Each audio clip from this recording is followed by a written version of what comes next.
What's up, gamers? Welcome back to another episode of Video Game Gems. I'm Ginge the Ripper. Let's play a game. In late 2003, Nintendo released a rhythm game called Donkey Konga in Japan, and to the rest of the world a year later that you play with a set of Donkey Bongo controllers. I thought that was a baby. With all the advertisement Nintendo put into Donkey Konga, the final product is dull. And when I say dull, I don't mean that it was rushed. No, the game feels like the developers didn't put a lot of effort into it, that they kinda half-assed it. Seriously, for advertisement, they had people dressing up like gorillas and banging on real bongos telling people to do the conga, and the final product is basically a tech demo for the drums. There are 33 songs in the American version of the game, and most of the choices are pretty bad even for a kid's game. Not only that, but all the songs are automatically unlocked. However, the hard difficulties are not.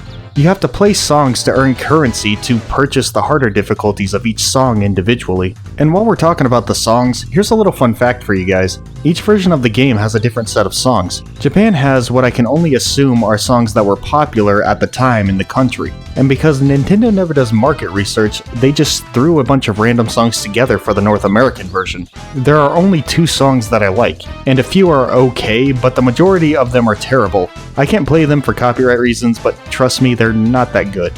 When the game made it over to Europe, they removed a good chunk of the bad songs from the North American version and replaced them with decent ones like 99 Red Balloons by Nina or Don't Stop Me Now by Queen. Wow, these songs suck. Hey, let's replace all the bad songs with good songs. Dale, you're a genius. I should also mention that most, if not all of these songs are covers Nintendo put together, though I don't know if Nintendo put them together in-house or outsourced.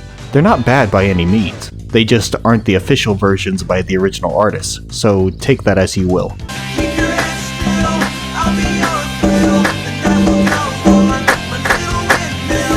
With that being said, Nintendo didn't change any of the lyrics, and I love that the line, "I'm a sex machine ready to reload like an atom bomb," is in a kid's game. I don't know why Nintendo didn't just use songs from their other games. That would have made more sense. It would have saved them money, and the audience would have appreciated a soundtrack they knew they would love. Okay, so North America got the bad version of the game, song-wise anyway, but what about the gameplay? The main game is similar to Dance Dance Revolution. One player chooses a song and plays through it entirely, hitting the buttons that correspond with the directions on the TV. Pretty much what you'd expect from a rhythm game using bongos, but when the majority of songs in the game are bad, it gets boring very quickly. In competitive mode, 2 players take different sections of a song and play against each other, meaning each player only plays about half the song instead of the song entirely, ultimately defeating the purpose of competitive mode. Cooperative mode is in the same boat. Up to 4 players can play through a song together, each taking different parts. This makes a little more sense as cooperative mode is referred to as a jam session, but it still isn't that fun to play with unless you have a full team using bongos. There's also a challenge mode where you play all 33 songs without stopping. This one had potential, but once again was thrown together poorly. You get no bananas for spending an hour blazing through songs. That's right, no currency whatsoever. But you know what you do get for completing challenge mode? Nothing. Absolutely nothing. I spent an hour of my life playing through a plethora of songs, most of which I didn't even like, and got nothing for it. That's not true. You get points. The only fun thing about Donkey Konga are the minigames that can also be purchased in the shop, but Nintendo even messed those up. There are 3 minigames, 2 of which have a 2-player mode, but you have to purchase single and multiplayer modes separately. Why? Overall, the game had potential that just wasn't utilized, and you don't have to take my word for it either. Earlier this year, former president of Nintendo of America, Reggie Fils-Aimé, spoke about his disdain for the game at an interview with G4TV, stating he didn't have fun playing the game and thought it would hurt the DK brand. But in a strange twist of fate, it surprisingly sold really well. At any rate, now that the bongos were in the hands of consumers, Nintendo didn't want them to go to waste, and began working on a new DK platforming game revolving around them. What they came up with was Donkey Kong Jungle Beat. Donkey Kong Jungle Beat is one of a kind, and the Donkey Bongos saving grace. All you need is the game, a pair of double Ds, and a bottle of Gorilla Glue for when your arms fall off and you are ready to bonk the donk! Jungle Beat! I love it! Yeah, this game will literally cost you an arm and a leg, or more specifically, 2 arms. Or you can chicken out and use a regular GameCube controller if you're a loser.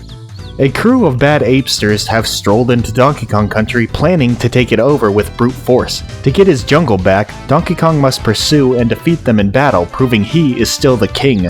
Each level in Jungle Beat has 2 stages and a boss. Instead of killing enemies and racing through levels as fast as you can, Jungle Beat's focus is on the bananas, making them the priority of the game.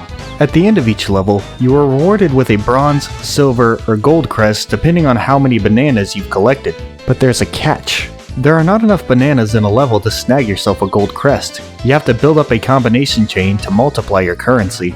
And you'll want to do this as you'll need gold crests to unlock more levels. You almost have to 100% the game to beat it. Your combo starts when you leave the ground and ends when you land. Every new move you perform while airborne increases your combo. For example, performing a wall jump will increase your combo by 1. However, additional wall jumps won't increase it any further. You have to perform other moves to build it up. Almost every move DK performs will increase your combo. Backflipping, wall jumping, flower twirling, ground pounding, vine swinging, sliding, paragliding, swimming, the list goes on.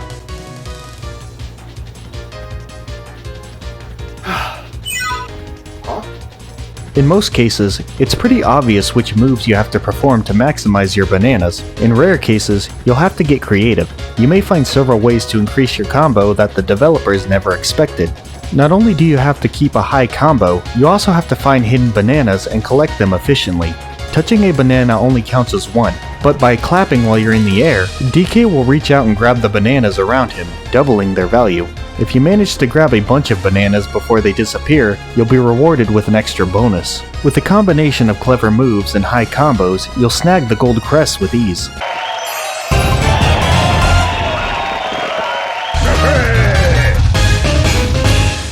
And speaking of moves, it is crazy how many different actions you can perform when you're limited to just 4 buttons. Tapping the left drum, tapping the right drum, tapping both drums, and clapping. It's fun learning all of the tricks in the game. After completing a level, the game will give you a quick hint on how to collect hidden bananas you may have missed or perform a move you didn't know you had. For those of you who prefer a regular GameCube controller, Nintendo mapped the controls pretty well. Whether you're playing with a controller or the bongos, the game feels comfortable to control. However, now that the game has become a collectible, unless for some reason you're incapable of using the bongos, you might as well play with them. Otherwise, what's the point? If the Donkey Bongos didn't exist and this game just came out, sure, it's still a fun game and I'd have a good time with it, but I'd also feel like there's something missing. If you can, play with the bongos. If you can't, a regular controller won't ruin the experience. There are several types of bosses in Jungle Beat. The first are the evil Kongs who have taken over. While fighting a Kong, you have to memorize their move patterns and strike when their guard is down. And once you've broken through their defenses, show them who's boss with a barrage of punches. If you've watched any other review of this game, you know what I'm gonna say next. It is so much fun, so satisfying to beat the ever-living daylights out of other gorillas by beating on a pair of bongos. Why isn't every other fighting game like this? Seriously, Nintendo could have made an entire second mode where you just fight different monkeys tournament style. They could have even added more unique gorillas in a 2-player mode. Oh my goodness, someone get Nintendo on the phone. The Switch is compatible with the bongos, let's make this a thing! You'll have to fight some of these Kongs multiple times throughout your journey, and their attack patterns get more confusing. Punching won't always counter an attack. Punching at the wrong time can automatically get you hurt. You have to dodge certain attacks by clapping. Once you've figured out a boss's move patterns, wait for an opening and hammer into them. With that being said, don't be afraid to use a little bit of force on the bongos. They were made to be slapped and were very well put together. You're not going to break them unless you're trying to break them.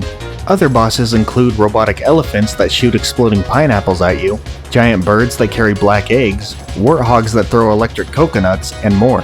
Play the game for yourself and fight them all. Are there any downsides to Jungle Beat? Not many. One of my biggest complaints is that the further in you go, the longer the levels become. Okay, so what? This is pretty natural for platforming games. If you're someone like me who opts to play as efficiently as possible, you'll find yourself restarting a level multiple times if you miss a large haul of bananas or drop your combo too early. If you're playing with the bongos, you're going to find yourself taking mini breaks here and there until your arms get used to long periods of play. Jungle Beat! I love it! One of the upsides to this game, and this is completely subjective by the way, you may disagree with me, so take it with a grain of salt. Jungle Beat is not a game for casual players. Like I said earlier, you'll have to collect several silver and gold crests to unlock new levels, and if you don't collect at least a bronze crest within a level, you can't move on. It's not a game you can rush through, and I think that's fair. The game is pretty simple and would otherwise be pretty short. The game encourages you to improve as you only fight 2 of the 4 Kongs in the first few levels, and unless you collect enough crests, the other levels won't even appear on screen. So you think you've beaten the game and you tell yourself, wow, that was a really short game. Then you look at the back of the box and realize that you haven't fought 2 of the bosses. So you hop back into the game and wonder why they didn't show up, and you realize the only thing you haven't done is collect all the gold crests. So you hop back in and collect them, and another barrel unlocks, and you finally understand how the game works. It's not messing around. So, is Donkey Kong Jungle Beat a gem? Absolutely. I can't overstate how incredibly fun such a simple game can be. It was a game made with the Donkey Bongos in mind. Nintendo was able to create a comfortable and fun experience. The controls never feel irritating whether you're playing with the bongos or a regular controller. It's fun to rack up combos and collect bananas without having to focus too much on killing enemies. And the boss fights are fun. So yeah, Donkey Kong Jungle Beat is a gem.